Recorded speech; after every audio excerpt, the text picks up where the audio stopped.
Hi! In my previous video I talked about losing someone who's close to you. And I talked about the different ways you can lose someone and the impact it can have on you. Today I would like to share my personal experience and what I've seen from many other people in how to deal with it. How to grieve. And it's not like there is one way to do it, but there are things that can help and there are things that can worsen your situation or even can keep you in a certain situation. And that is what I would like to talk about in this video. And all of us, almost all of us have to deal with this one day or another. Some of us at very young age, and some of us when you're already mature. But no matter how old you are, how much life experience you have, it's always difficult. Even if you can consider yourself an expert in losing people, like I am. I've lost many people in my life, to death mostly, and still, every time it happens, I can feel it in here, and I deal with it in a different way. Sometimes because of my experience, but generally because every case is different. And this is why I'm making this video. And that's why I started with that there is not one way to do it or one perfect way. Actually, there's one thing I believe you should be doing, and that is listening to what you feel in here. That's very important. Most of us, we escape, consciously or unconsciously. I often escaped into work, especially the first few times it happened.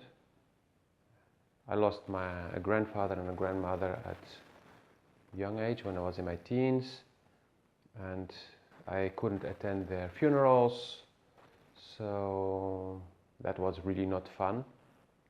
So I encourage people to actually have a moment of goodbye if possible. If you cannot attend physically, take a moment to sit by yourself or with other people who miss the person as well and say goodbye. Because the goodbye is not about talking to a dead body, it's about connecting with the soul. And the goodbye is mainly for you and not for the dead person. Let that be clear. Because I believe in the reincarnation. I believe there is much more than just life. There is before and there is after. And life is just a phase in a long journey. And probably multiple lives as well on this planet and maybe even somewhere else. In other dimensions probably. So yeah, it's like a colleague who comes into the company and then leaves at a certain moment. We're going to miss him, but the colleague may miss you as well, but he's leaving to go to this other company where he will have a new chance, a new thing, and yeah, that's it. Or you moving homes to a better place or simply a different place. Your neighbors may miss you, but you will get a new life somewhere else. But for those who stay behind, and that's the people I'm talking to, when you stay behind, it can suck. The person not there anymore. You feel like I cannot talk with the person, I cannot hear his stories, I cannot laugh about his jokes or his stupidities or whatever it is. Or I cannot get that hug anymore. So it's those who stay behind. And when you stay behind, it's very important you take good care of yourself. Then you can do it on different levels. You can start by not stopping your life, keep living. Doesn't mean escaping into your daily stuff. I did that and it doesn't work because it's just like keeping the pain. I mean, let's say the pain is some water that starts to boil in a pan, and you keep the pan covered and closed, and you keep the fire is still burning and the pressure is building up. At a certain moment it will just say kaboom.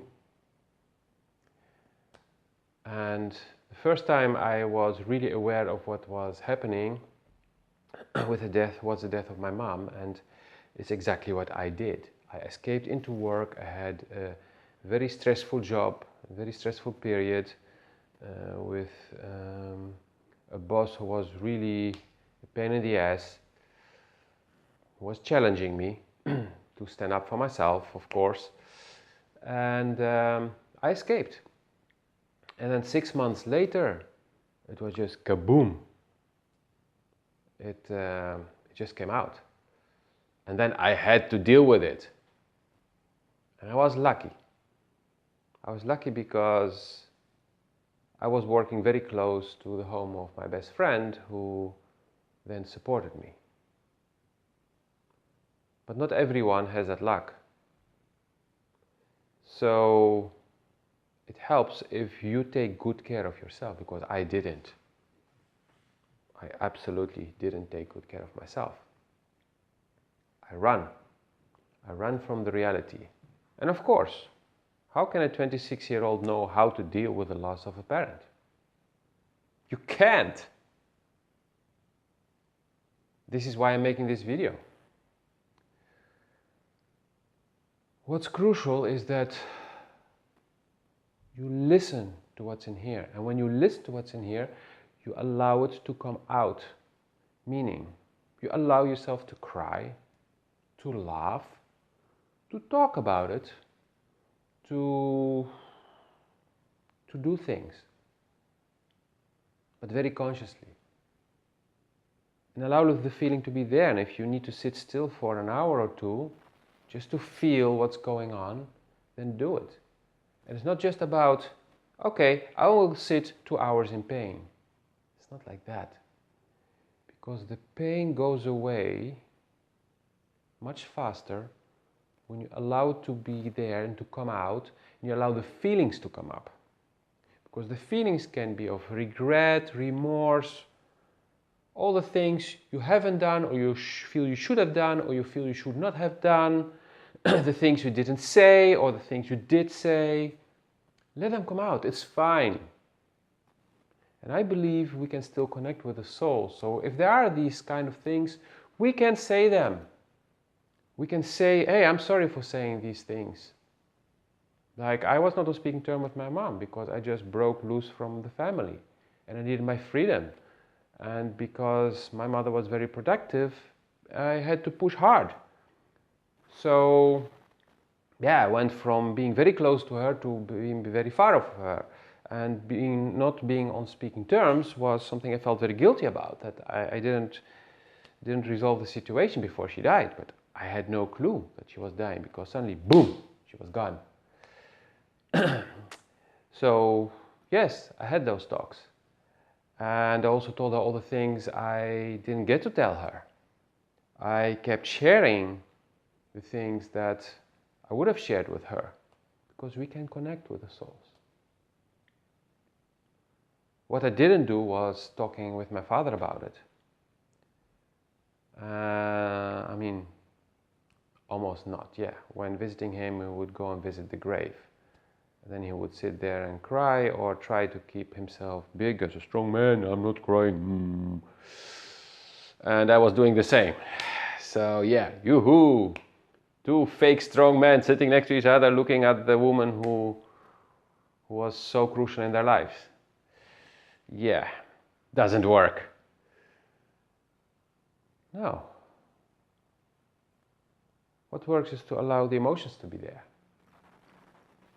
So, what my father and I now are doing, when something comes up related to my mom, even, what is it, almost 30 years later, we talk about it. we share. Not as often as I believe that is needed, but we do. He started. So yeah, the thing that I suggest not to do is to stay in it, stay in the grief. Like not accepting what happened, because I've also seen that happening. When you do not accept, you try to fight it and you're angry about it, and you stay angry because you don't go in here but you stay here, thinking about all the things that you missed out on or all the things that are now happening because that happened, then you're not going to resolve. You need to go in here, because otherwise 20 years later you're still grieving, you cannot move on with your life, and you're still mentioning the person all the time when things are happening and also when it's not really the right moment to do that. And it creates strange situations, it can create problems.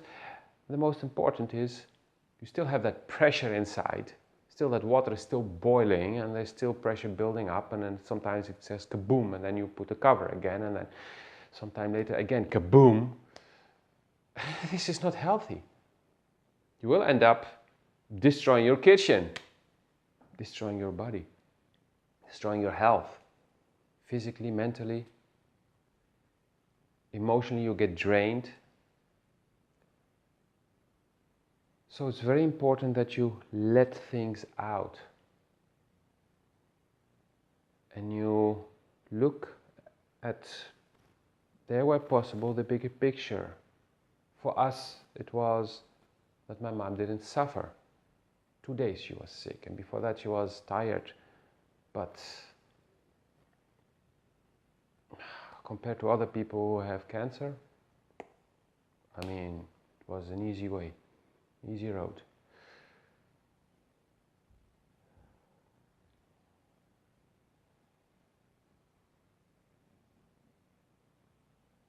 What I do now when I lose somebody is to go in meditation. For other people, it's going in prayer. It's the same.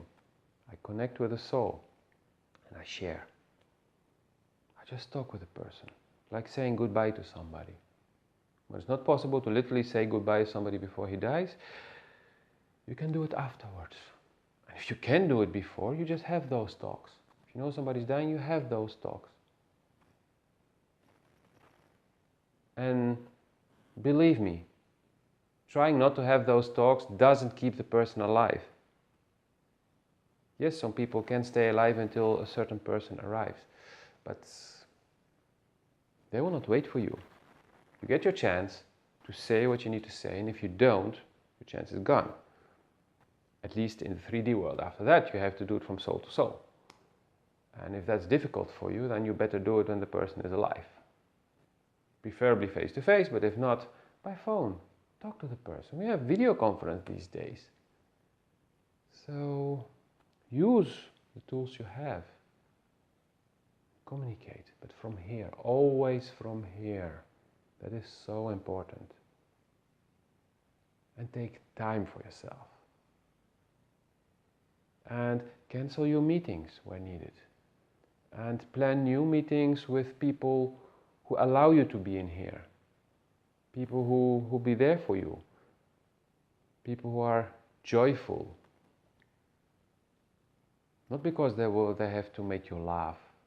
No, because their energy is warm. Because you'll feel good. And the people who die, in general, they don't want you to suffer. They want you to be happy. And they're telling you this, like, hey, I'm okay with it. I know I'm dying, but I'm fine. I'm not afraid anymore.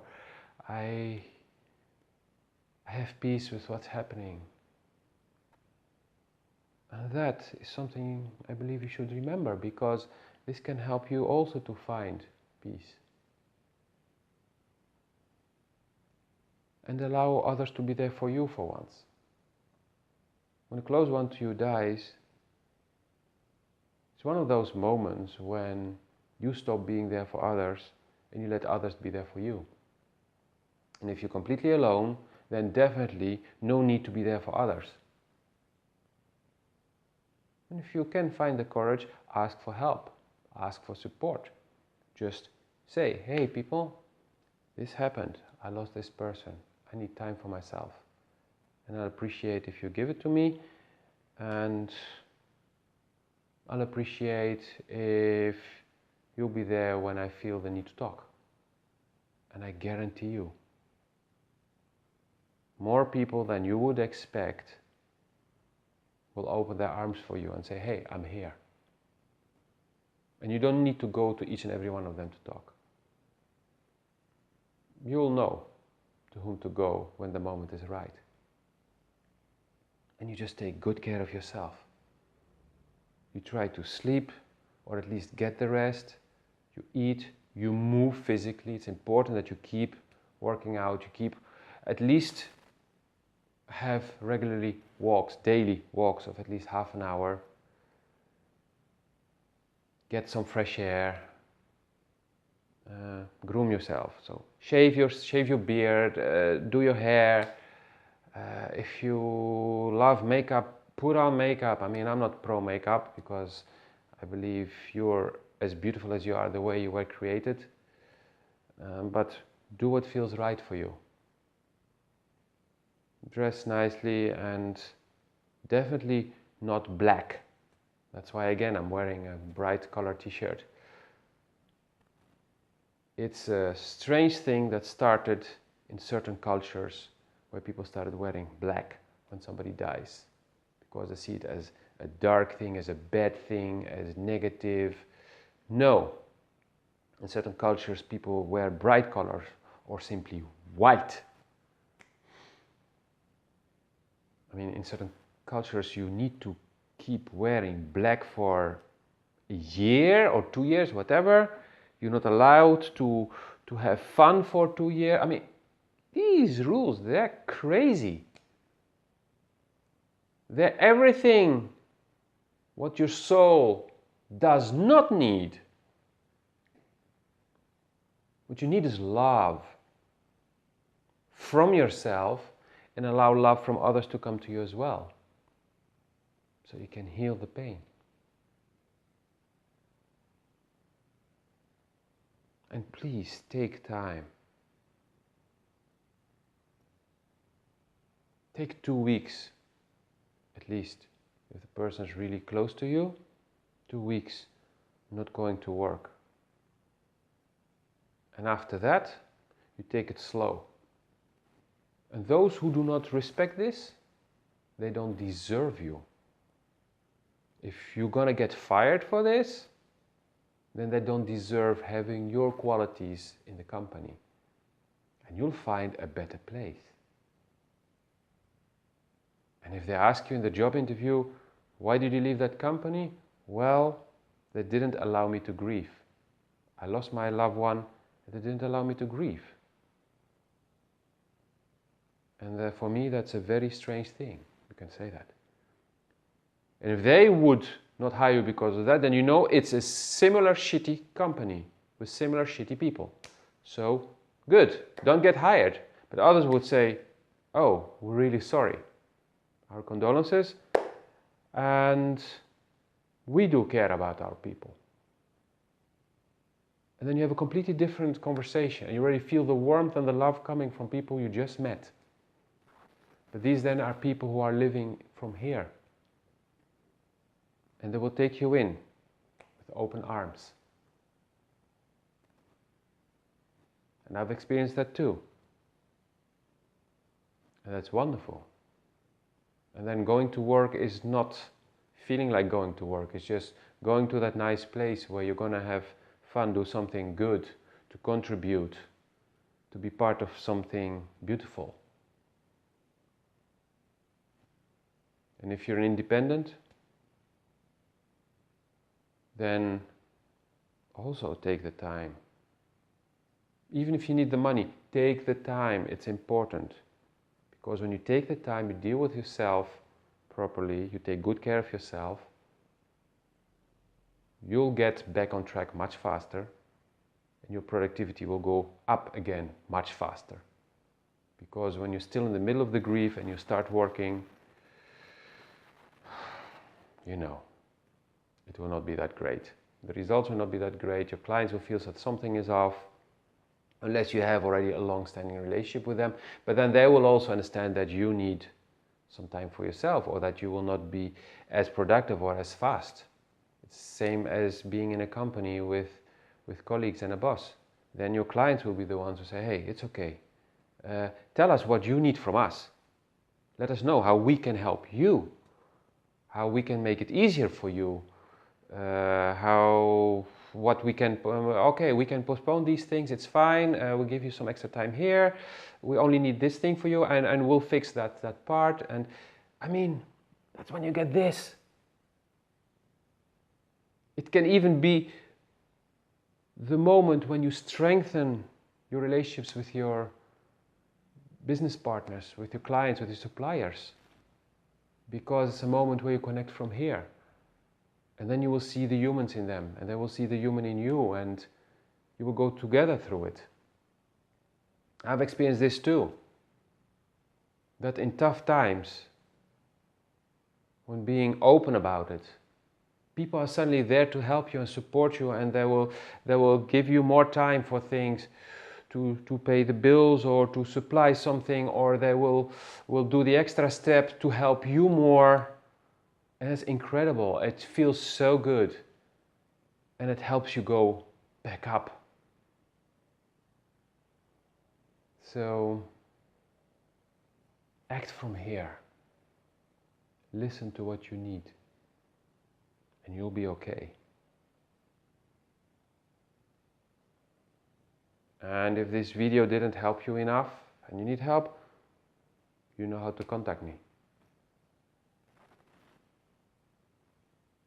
And you may not have lost somebody today, but you may have lost somebody long ago, or you may know that you will lose somebody sometime soon because of their age or their illness.